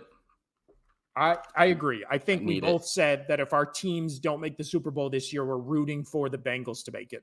I would also like the Bills. I think Bengals and Bills are the 2 teams I would root for. Or Jags. Or Lions. Man. But as far for the AFC, Casino, you have Bengals, Chiefs, Jags, Bills, Ravens, Chargers, Steelers as your teams that the first 4 win the division. Last 3 are the wild card. For myself, I have the Chiefs as the number 1 seed, followed by the Bengals, Bills, Jaguars, and then our wild card teams are the same with the Ravens and Steelers, only difference being the Dolphins and Chargers. So now let's move over to the NFC, which is, I feel, much, much harder to predict. You want to go first on this one? Or you want me to go first? I mean, I can go first, but I don't have like this is gonna be tough. I don't know. I'll let you know. You go first. You did such a good job last time, and I won't pick all the same ones you did. I promise. So I think for the NFC, which is where we will have much more differences of opinions, I do think, and this is not an Eagles fan bias, I just think when you look at the divisions, I do think that uh the 49ers will have the number one seed strictly based on their division is just much easier than the NFC East. The NFC East, all those teams are going to be good, potentially better than they were last year. And the Commanders were the worst team last year at 8-1 in that division. So every team in that division could have a winning record. So I think the 49ers are going to be the number one seed, followed by the Eagles at the number two seed. I do think the Eagles break the streak of a different team winning the NFC East for years and years. I just think they have a better roster than the Cowboys, and the Cowboys have had the Eagles numbers, but I just don't see these vast improvements everybody thinks the Cowboys have made. Now, Mm, again, take my opinion of the Cowboys with a grain of salt because I do hate the Cowboys. Not hate them enough to say they're going to miss the playoffs because I do think they miss the playoff, or I do think they make the playoffs. Coming out of the NFC North, that's the one where I feel like I have the NFC North and NFC South to me are just wide open. I don't think the Vikings are good. I could see them missing the playoffs, and I I do could. have them missing the playoffs. Me too. But I do think it's going to come down between the Lions and Packers for this division. I think the Bears are potentially still a year away. I don't know what you get with They're going to be better than they Justin were Fields. last year, but there's still some time. Yeah. But that being said, I don't trust Jordan Love more than Justin Fields. So I feel like out of the NFC North, I am going to pick the Lions to win that division. But I think that division potentially all those teams could be 9-8, and maybe the Lions are 10-7, or maybe 9-8 wins it, and the other teams are 7 or 8 wins. So I'm picking the Lions to win that division. And then when it comes to the NFC South, I mean, I don't see there's like the odds on favorite now are the Falcons to win that division. I have no fucking idea why that's the case. I think No. based on the preseason and just how that team looks ran, I think the Panthers are going to be the dumpster fire of this division. I don't trust them at all. I think the Bucks are right there. No, I think Bucks are going to be dumpster fire. Panthers not far behind. I think the Saints win this division. I trust Derek Carr. I've always liked Derek Carr. I don't understand the hate he gets. And then my wild card teams, I just said I have the Cowboys as the number one wild card. They will potentially have more wins than the Lions and Saints, but obviously I think the Eagles win that division. So blah, blah, blah. I am shockingly saying the Giants miss the playoffs. I know. Crazy. I We're do we're think we're we're we're pretty close on our because I'm going through it again and I'm not disliking a lot of what you're saying, but I do have a little bit of movement. So continue. I do think the Seahawks make the playoffs again in that tough NFC West, like to win, not a tough NFC West, because obviously the Rams and Cardinals are going to be dumpster fires. But I think my last playoff team in the NFC, it really comes down to I think the Commanders are actually going to be pretty fucking good this year. Yeah. But I think the Packers, Bears, Commanders are kind of all in that thing where it's like I don't trust the Bears defense at all. I do trust the Packers defense, and I think the Commanders defense has a potential to be top five. So then it becomes uh do I trust Jordan Love? Do I trust Justin Fields? Do I trust the Commanders quarterback Sam Howell? And I trust Eric Bieniemy. So my last playoff team, Casino, I am picking the Commanders to shock the Yep. world and make No, it's not shocking the because they're on my playoffs. list. So They're on let's my hear list. it, It's a little Casino. shuffled. It's a little shuffled. So So who is your number one seed coming out of the NFC? number one seed. I am gonna go. It's gonna be a little different. I get your point when it comes to the Niners and their strength is their division and all of that. I get that. But I just like the Eagles. I like Jalen Hurts a lot. I want to keep it as the Eagles as the number one coming out of the division. I just I could be. I totally get your argument when you talk about San Fran, but I'm going to go Eagles 1. I mean, I don't hate I it. know they got to, and I don't. I shouldn't because I know they got the tougher division because I have 3 coming out of that division. Yeah. But I'm going to go Eagles 1. I'm going to go coming out of the West. I am going to go the Niners as 2. I do have Lions as 3.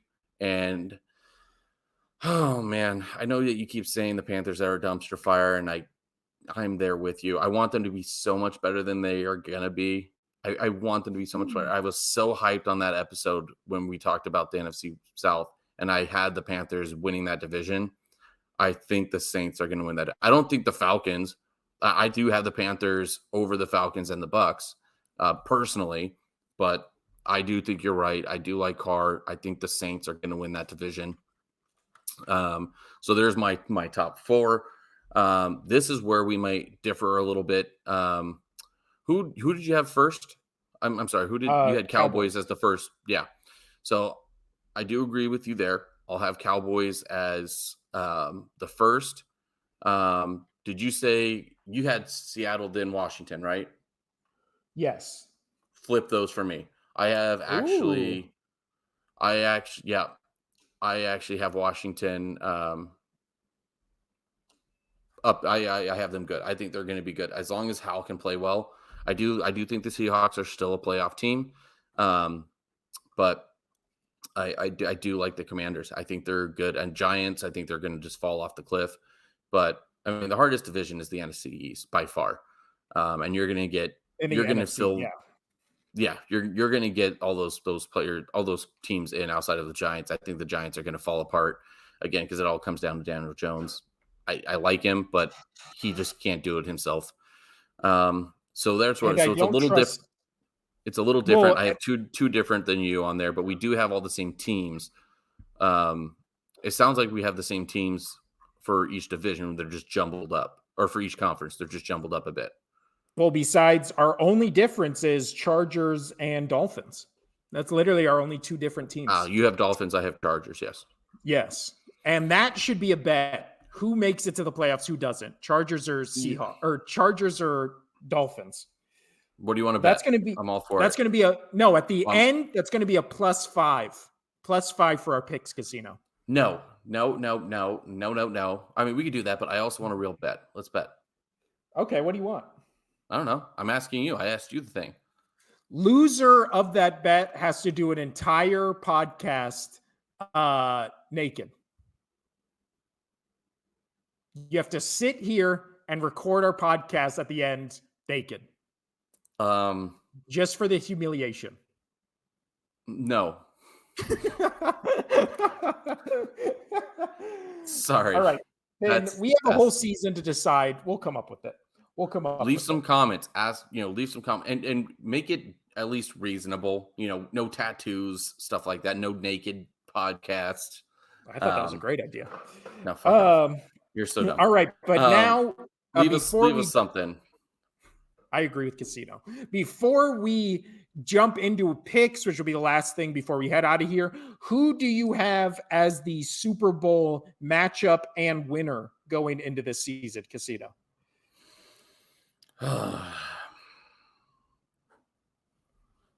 Man, this is gonna throw you one for a loop, man. Cincinnati. I'm excited. Cincinnati, I think, make it. I have the Lions.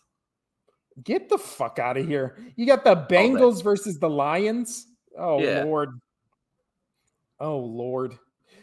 I want it so bad. Explain it.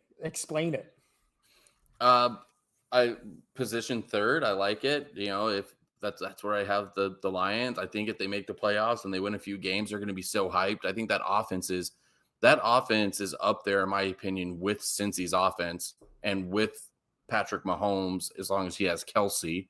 It's really Patrick Mahomes has Kelsey.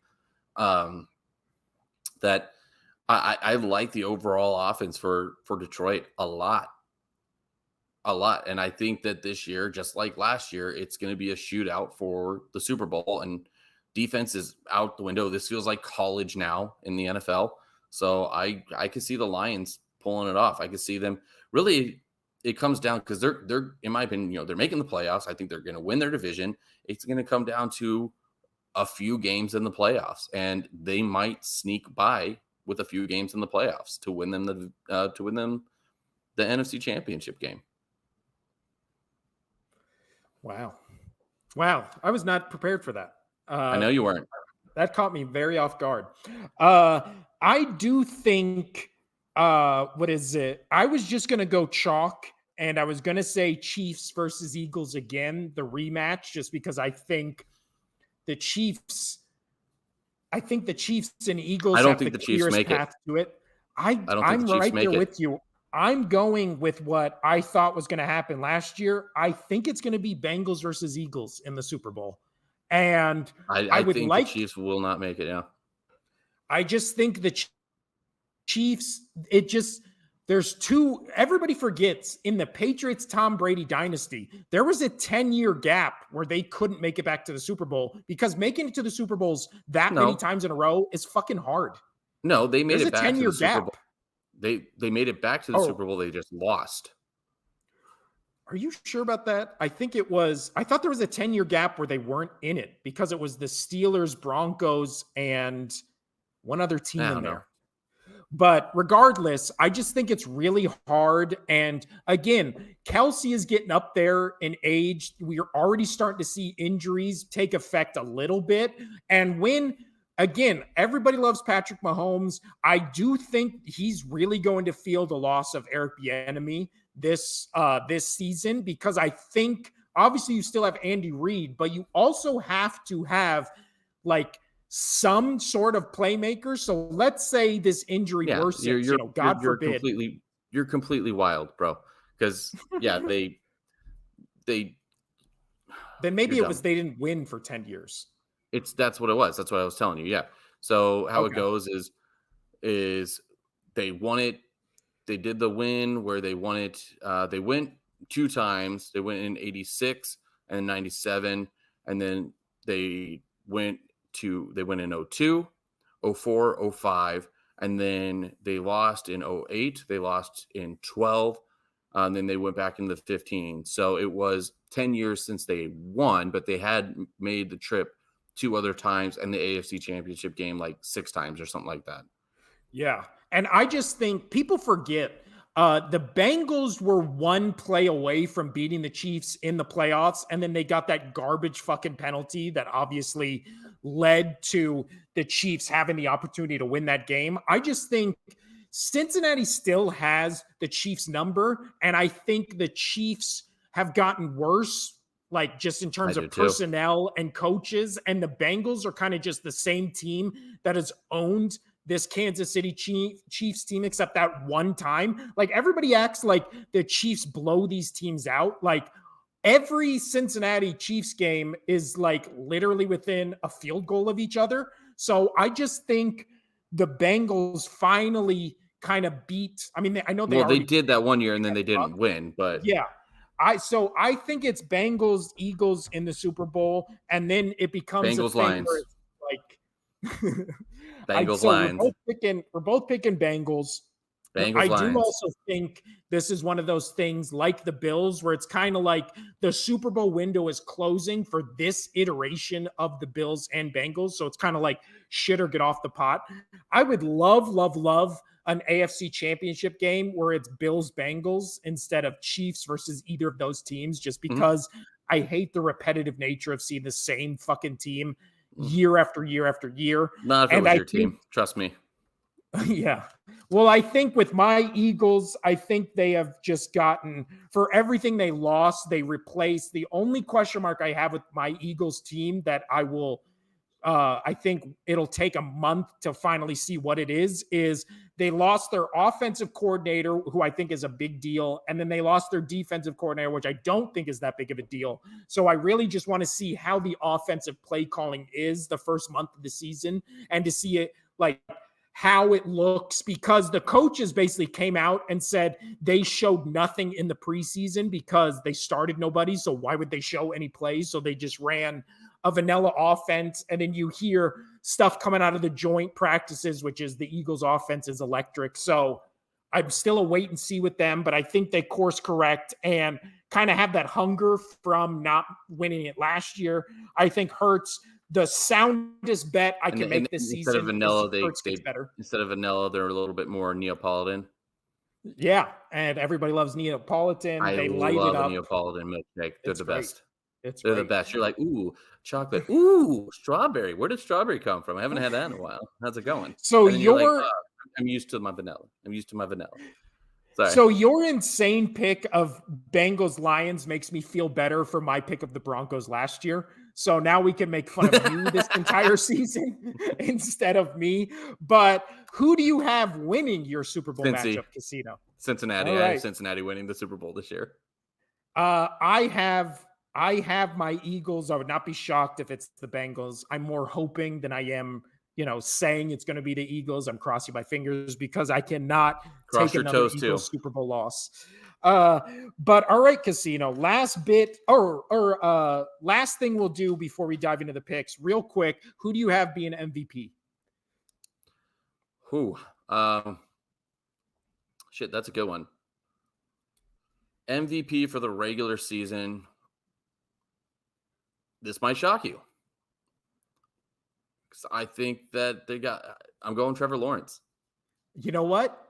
That's my pick as well. Fuck. Damn it. So doesn't shock me at all. I had him. Trevor love Lawrence. it. I just think he's going to be on another level this year. I think he will vie for that number 1 seed spot. I wouldn't be shocked if they're the number 2 seed going into the playoffs, maybe even the number 1 seed. I mean, I don't think that would be shocking. No. But I just think he has all the preseason praise. Let's make it even crazier. I'm going Lions Jags.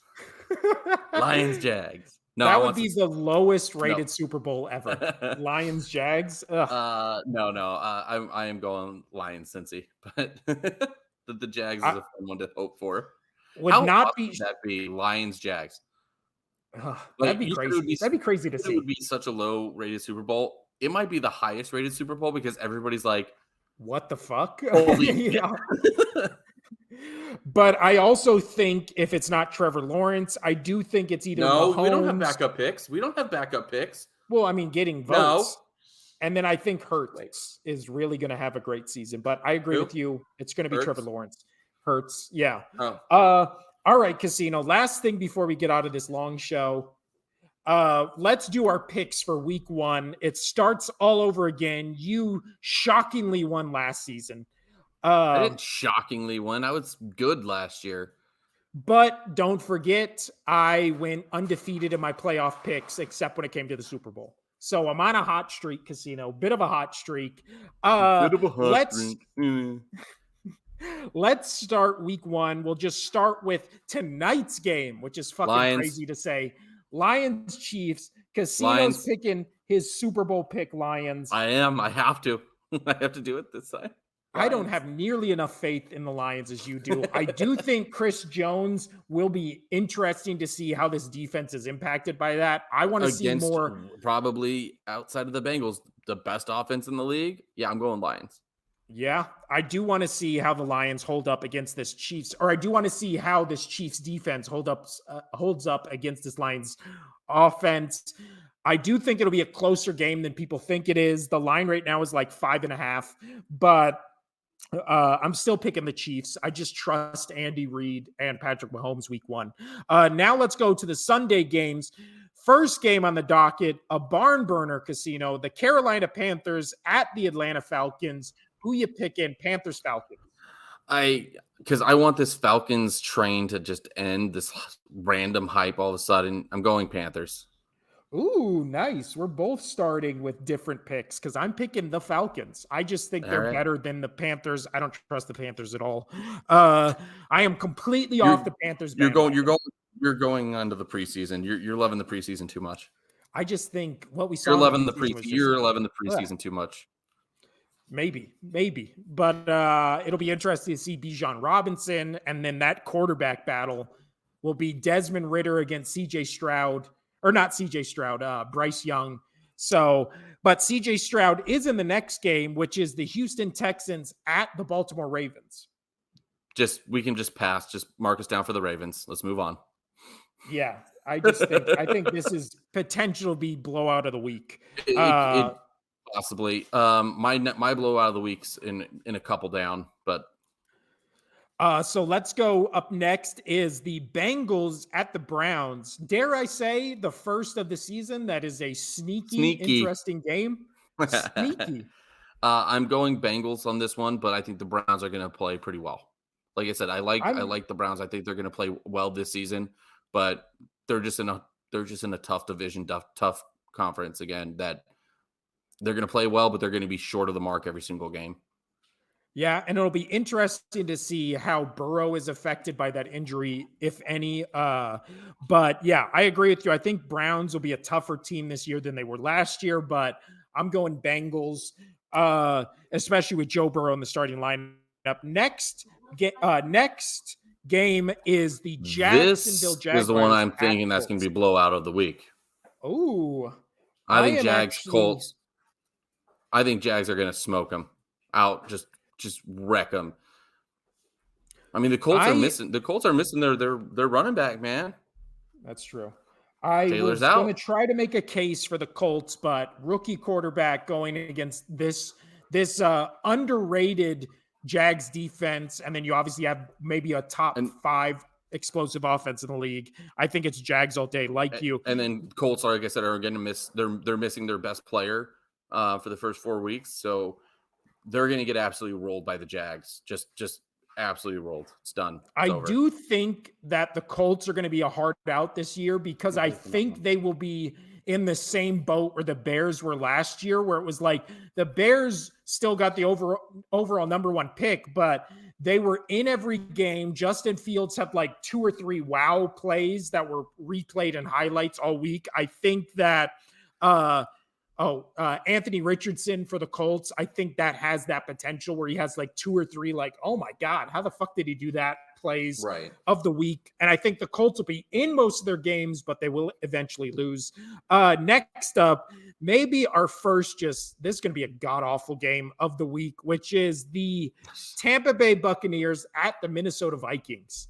Ugh. I have Vikings, but it's going to be one that I will not watch a single ounce of. Unless it pops up on Red Zone. Yeah, right there with you. I'm picking Vikings as well. Next up, sneaky, interesting game, which is the Tennessee Titans at the New Orleans Saints. We'll see how the boys are doing, how your boys are doing. But I think the Saints, they're going to go marching into their home and win. Oh, there you go. But yeah, I think the Saints, I just think Tennessee is kind of in this weird spot where it's like, what the fuck even is Tennessee right now?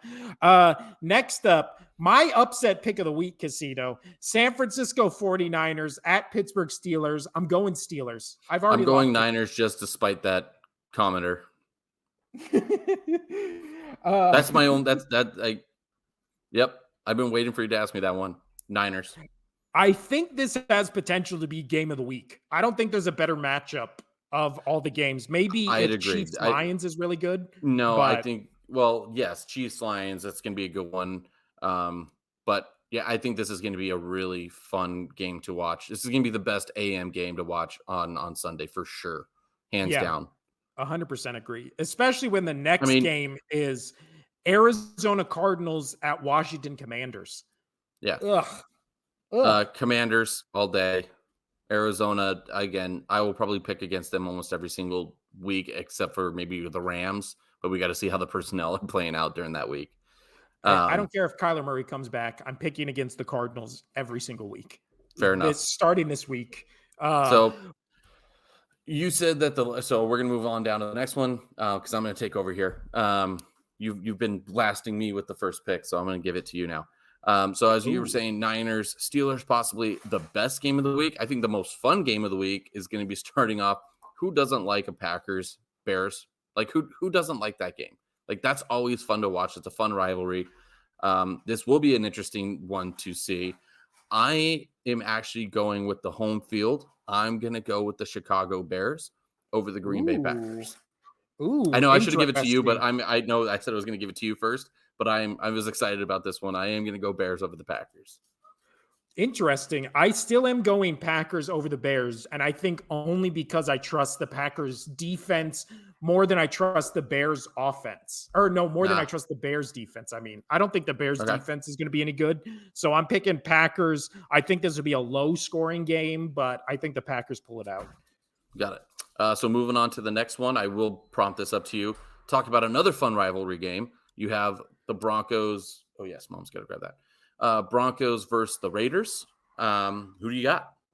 It's I at am Denver, Mile I High. am, and right there is what you just said. I There think it I is. like this Raiders team, but I think I'm That's picking the why I said Broncos it. just because it's at home. That's why at 100% going with that Mile High. And again, the question mark for the Raider being my number one question mark team of the year. Broncos all day. Yeah. Leads us rolling into the fun one-off pick that we had for come playoff time. Your Dolphins versus my Chargers down in LA. You know, that's a long trip for the Dolphins. Who do you got? Yeah, but I think it's still going to be a home team for the Dolphins because nobody goes to Chargers games who is a Chargers fan. Fair So enough. I'm picking Touche. I think this game comes back to haunt the Chargers all season because I think it's going to be this to me feels like This it could be a 38-35 game where this the might be to Dolphins squeak see it out. who's right at the end of the year. Yeah, and that's why I'm picking the Dolphins. And And I'm let me going to pick guess, the you're picking the Chargers. This Chargers. is fall day. This is going to be good. This is going to be a good one. And uh, this is the next game. I'll let you bring this one in because you're so excited about this game and I'm not. the Eagles at my Eagles at your New England Patriots. I tried to talk myself into it like I did with the Steelers 49ers. I was thinking of doing a reverse jinx, but I just think this Eagles team is going to come out and be so fucking pissed that they lost the Super Bowl. And this is like the first like revenge against the league for them losing the Super Bowl and then basically just being disrespected the whole offseason. I am picking the Eagles, but if your team won, I would not be shocked. But I'm still going Eagles.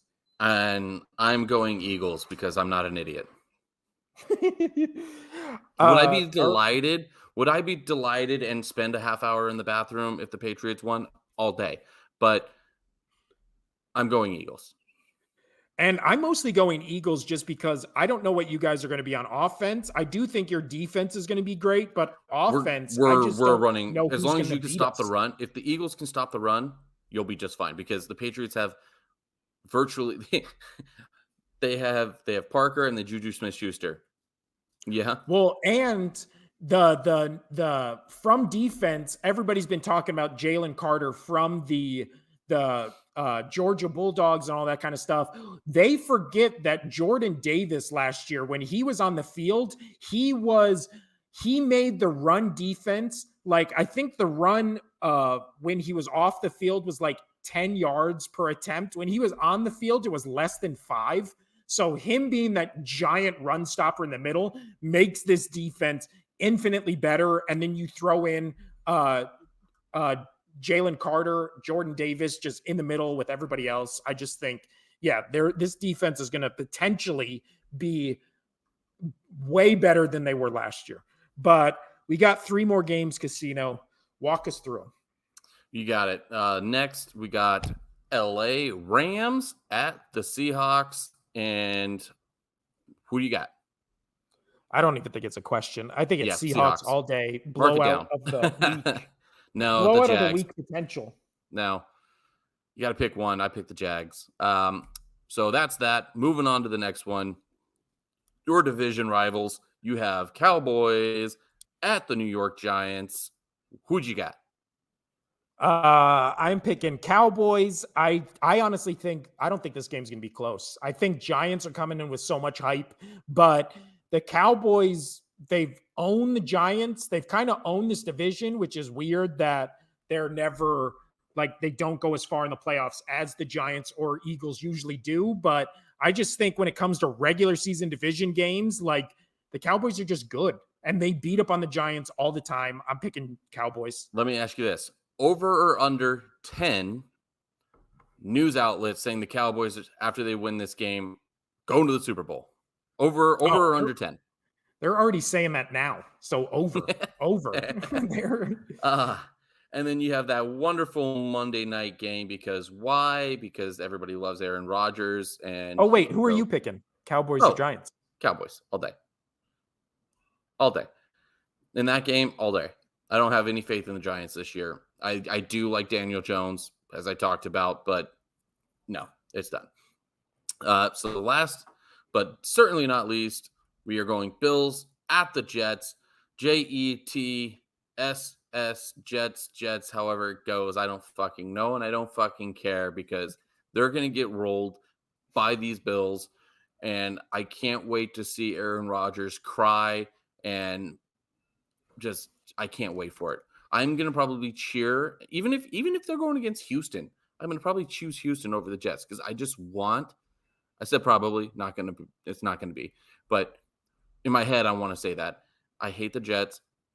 I hate Aaron Rodgers. Go Bills, Bills Mafia. Give me a fucking table all day. Fuck the Jets. I have a uh couple of those full tables in my garage right now. It might happen. I don't share your hatred for the Jets. I don't really give a shit about the Jets. I don't think they're going to be a playoff team or really any good this year. I do think this game has a potential to be close, but I can't talk myself into the Jets beating this Bills team. So I'm right there with you. I'm picking the Bills to win. So it looks like we have 1, 2, 3, 4, 5. We have 5 games different this week. So Good. starting it off on it could potentially be Spicy. one game that decides it of who This is wins the week. spicy. But football's back tonight. The Chiefs Lions. My last question for you.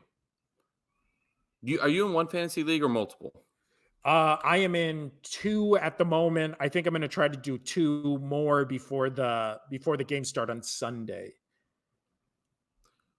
Yeah, how about you? Sure. I'm in 1. So, let me ask you: are you projected to win or lose? You don't need to get into the details. Win or lose your fantasies. I You don't am have to pick both. You can just pick one that we will follow. Pick the one that you think you're going to win, and we will follow that fantasy team. We can fuck the other one. So I am in one money league because obviously we're Let's in do the money. Vegas. Mine's a money league. Yeah. So obviously we're in Vegas. So it's hard to do a money league in Vegas unless you like know people and it's like hand to hand money Right. instead of all the bullshit. And we'll do league safe Casino's and shit. Fantasy Corner come Monday. And we could break down who we have for the teams and who they have for the teams and where things lined up going into the final match on Monday night. Because I don't know about you, I don't have anybody, but I am playing somebody, I believe, that's on the Bills. So you're supposed to win, you're supposed to lose. What's the line? What do you think? And what's your take? I am supposed to lose by 4 points, but the thing impacting that score is I do have Travis Kelce. So if he doesn't play, I'm fucked. If he plays, I hope he has a Travis Kelce game because I was the 12th pick in a 12-man league. I was the 11th and Travis in a Kelce 12-man league. Yeah, Travis Kelce fell to me, so I took Kelce, and then my next pick was AJ Brown. So I got Kelce and Brown right off the top, which I was very happy with. But Nice. How about you, Casino? Are you projected to win I'm or projected lose? to lose. I'm projected to lose by 11. I'm playing the person who got picked to win in the standing projections. He's projected to win the league. I'm projected 7th. I'm projected to lose by 11, but I'm looking at the roster and I'm looking at the matchups and I'm like, I think my team's going to surprise. I do have Jared Goff tonight, and I think he's going to go off. Off Goff, Jared, off Goff. Let's go. That was Casino's Fantasy Corner. I know at the beginning of this, I said we were going to try to do like a head-to-head fantasy thing, but I just don't think that'd be interesting to listen to, so I kind of scrapped that idea. But I do like the fantasy check-ins of projected to win and how we're going to do and all that kind of stuff. So This has been the Only Sports Podcast. We will see you on Monday's episode to talk about all the college football games, if anything happens, and most importantly, NFL games of what happens this week. 2-hour episode. Yeah, buddy. If anything interesting happens with a Monday Night Football or a Thursday Night Football this season, we will try to do a YouTube exclusive where we talk about it, but that's only if anything noteworthy happens. We're gonna get one more good episode in, and then all of a sudden shit's gonna hit the fan, because who knows when my kid's here when I'm gonna have time to do shit. Woohoo! Yeah. So there might be some solo episodes in the future, doing them Han style. You know what I'm saying? I'll text him my thoughts on some things. So if that happens, I think you should just prompt me some questions. I'll relay them back, and you can give them my take. That's a good idea. Yeah. Football's back, which means we're back. I'm really going to try to stick to the new episodes Mondays and Thursdays, kind of get in that groove of things. We'll see how Casino's schedule fancies out when his new child is here. Obviously, the sports podcast and the child are on the same level of importance, so all day we'll see that. Yeah, but as far as this episode, almost 2 hours. This has been the Only Sports Podcast. I'm Will. That's Casino over there. Enjoy football. Football's back. We'll see you Monday.